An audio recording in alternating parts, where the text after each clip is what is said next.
35-year-old police officer who now works as a secret agent collecting evidence against notorious Mafia brothers. Once a caring and loving husband, his personality has drastically changed since joining the agency. His wife, you, and your 4-year-old daughter Arya bear the brunt of his transformation. Jungkook, who was once romantic and attentive, has become cold and distant. Even the adorable antics of Arya, which used to make him laugh, now irritate him. You are frustrated and hurt by his change, especially since you both had planned to have a second baby after Arya turned 4. But Jungkook smiles is entirely occupied by his work. One evening, you were making dinner for your family. You hear Jungkook's car horn. You quickly turns off the TV to avoid annoying him with the sound of Arya's cartoon. Mama, Arya whines, stamping her legs. Shh, Arya, Papa must be dead. You will behave, okay? And if he asks you what you did today, don't tell him. We went to the ice cream parlor. You once fixing Ira frock and tidying her hair.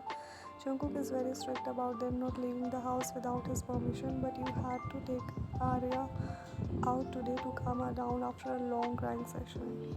Arya nods and you stand up as Jungkook enters in his formal suit. You greet him with a smile which he returns. He isn't a monster, just easily irritable.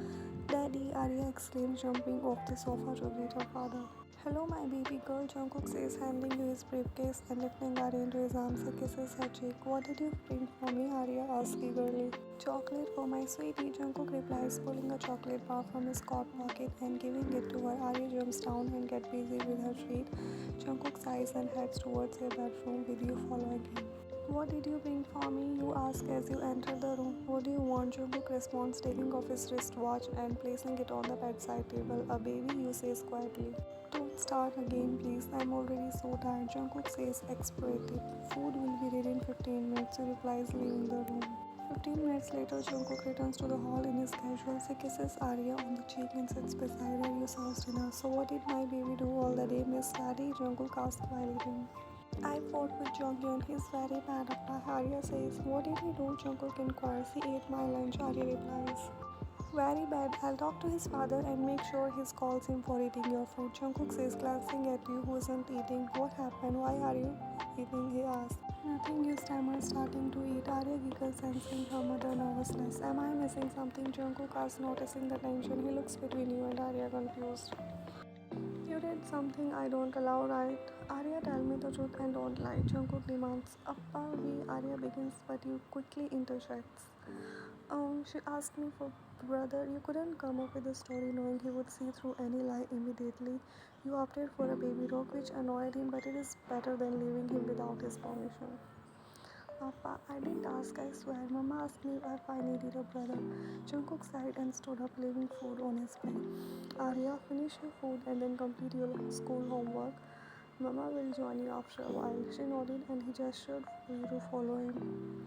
He let you in first and then locked the door. You turned around to face him. Why are you so obsessed with having a baby? He said, walking towards you.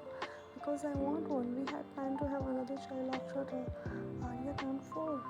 I don't want to, and you won't talk about it anymore, especially in front of Arya. Understand?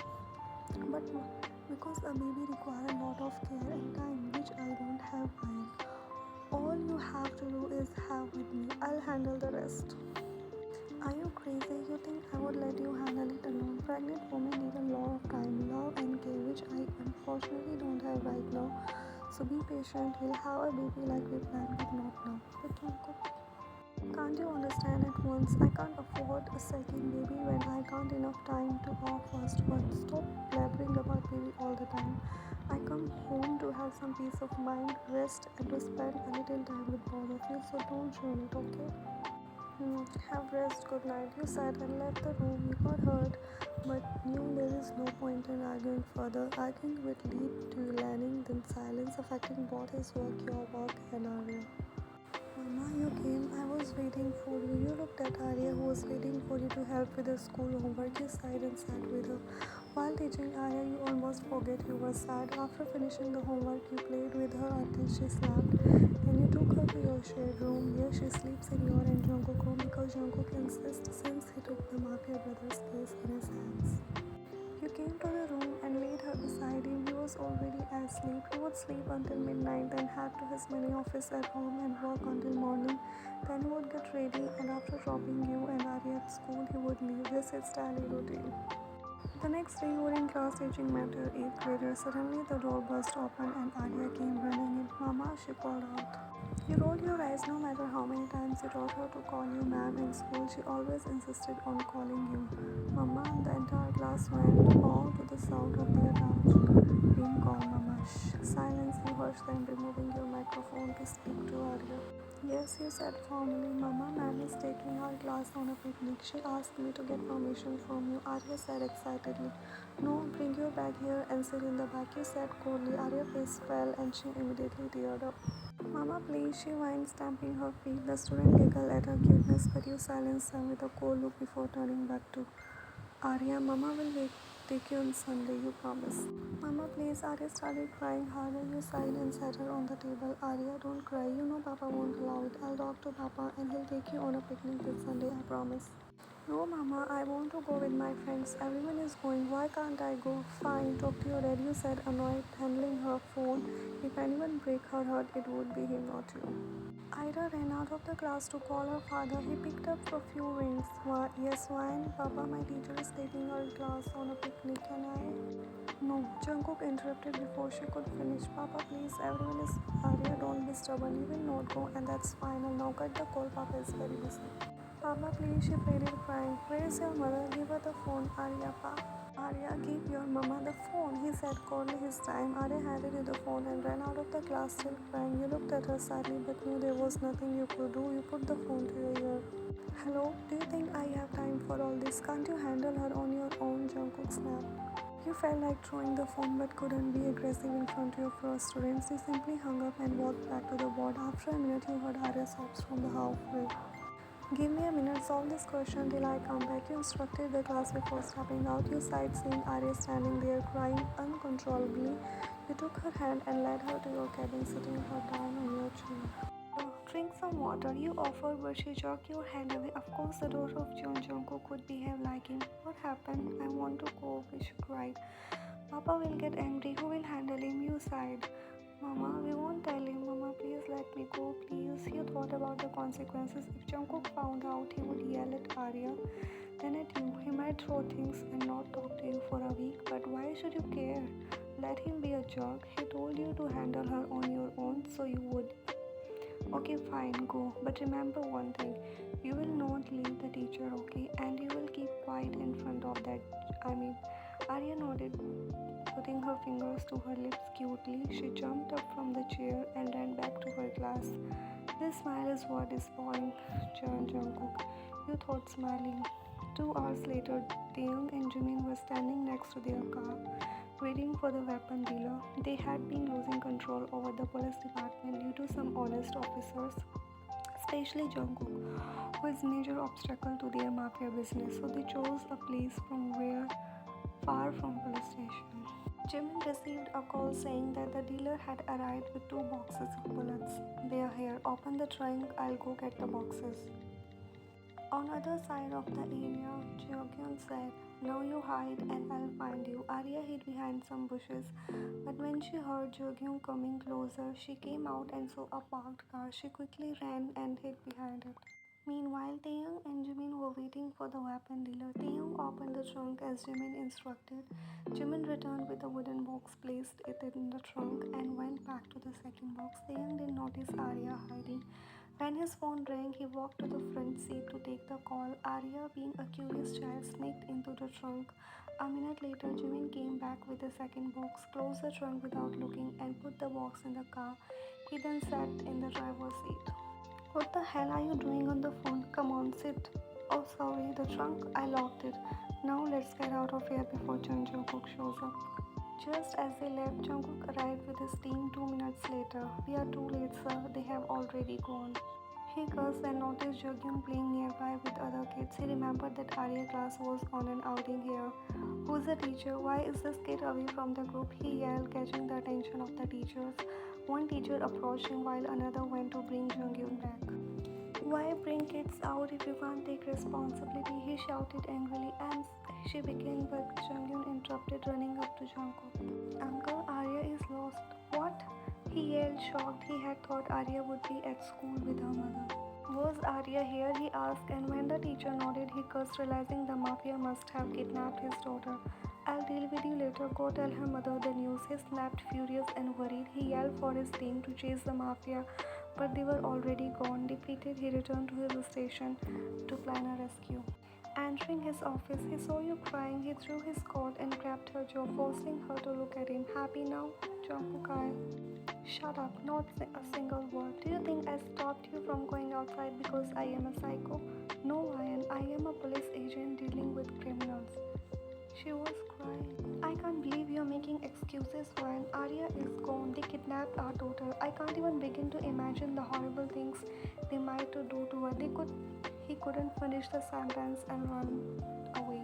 You stood up holding his arm, making him face you. Please don't say those things, Jungkook. You pleaded, breaking down into tears. Jungkook sighed, looking at you, tears streaked face, and pulled her into a hug. I'll die before I let anything happen to Arya. I'll burn their entire mafia wall if they harm her, he vowed.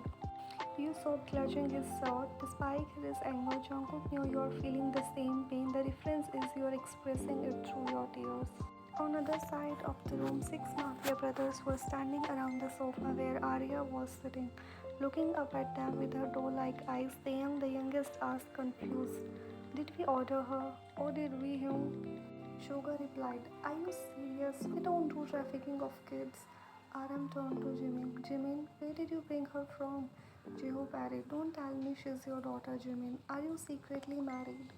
Jimin, exasperated, responded, "Are you serious, Hum? I don't even have time to date." Jill stepped in. "All right, enough. No one will curse in front of her. She's a girl and a kid." "Little girl, who are you?" he asked, bending down to her level. "Arya," she replied hesitantly. Jin reassured her. "You don't need to hesitate. We won't hurt you. Who's your father? What's his name?" "John Jungkook," she said, causing everyone's mouths to drop open in shock. Taeyang, startled, shouted, "What?" which made Arya start to cry. Taeyang quickly tried to calm her. Wait, I didn't shout at you, little girl. Please stop crying." J-Hope suggested. She must be hungry and handed her an apple, which she eagerly took. Shuka pulled Taeyang aside. "I can't believe that used his daughter to reach out to us." Taeyang, outraged. "How can someone be so cheap? We are mafias, not fathers, but we would never harm kids." RM interjected. "There must be a tracker in her clothes." Jimin nodded. "Let's check." J-Hope cautioned. "Wait, are you serious? She's a girl. We can't touch her, especially when she's scared. So, are we just going to wait until Jungkook come and arrest all of us?" "Let's leave this place as soon as possible," RM asked. "And what about her? Leave her here. If her father doesn't care about her, there's nothing we can do." "Young, she's a kid. We can't just leave her. Can't we drop her near her house? It's risky, but he's right, Young. Let's drop her off." The brothers decided to drop her near her house. They placed her at a nearby park and left. Taeyong and Jimin found it particularly hard to leave her as it was getting dark. Jeho walked back to them. "Guys, we need to go. We don't have any other option." "What if someone kidnaps her from here, Hyung? It's not safe. We cannot forget that she's a girl. Anyone could harm her. We can only hope for the best. She's in her neighborhood. People will see her and call her parents. Let's go." Taeyong gently told Arya, "Don't go anywhere, okay? We'll be back soon." She nodded reluctantly and brothers drove away. Fortunately, after 5 minutes, Anajushi noticed her and took her to his home where he called her parents. Without wasting any time, both her parents arrived. Ryan starts crying upon seeing her while Jungkook checked for injuries. Finding no bruises, he sighed in relief and stood up to thank the man. Meanwhile, Ryan hugged Arya, still in tears. "Mama, I'm fine. Please don't cry," Arya reassured her. Jungkook expressed his gratitude. "Thank you, sir, for bringing her home. I'm so thankful to you." The man smiled. "No problem. Arya's our daughter too." Jungkook repeated, Thank you so much." Jungkook took both you and Arya home. Ryan, she must be hungry. Go cook something for her." Jungkook said. Arya chimed in. "Yes, Mama, I'm hungry. I want to eat ramyeon." "Arya, can you tell me how you got here?" Jungkook asked gently. Arya recounted everything. After listening, Jungkook patted her head and stood up. "Come on, let's have Mama," he said. Both of them walked to the kitchen. "Go change her clothes, I'll cook," Jungkook told you, eager to spend time with Arya. You immediately left the tape ladder, lifted Arya into your arms, and took her to your room. While cooking, Jungkook made a phone call. I want a break, he said. Break? But why? Came the reply. My family needs me. I'm taking them on holiday, but I'll be back soon. Let them enjoy their freedom a little more, Jungkook explained. This was John Jungkook gave to the Mafia brothers for not harming his daughter. However, Agent John Jungkook would be back soon.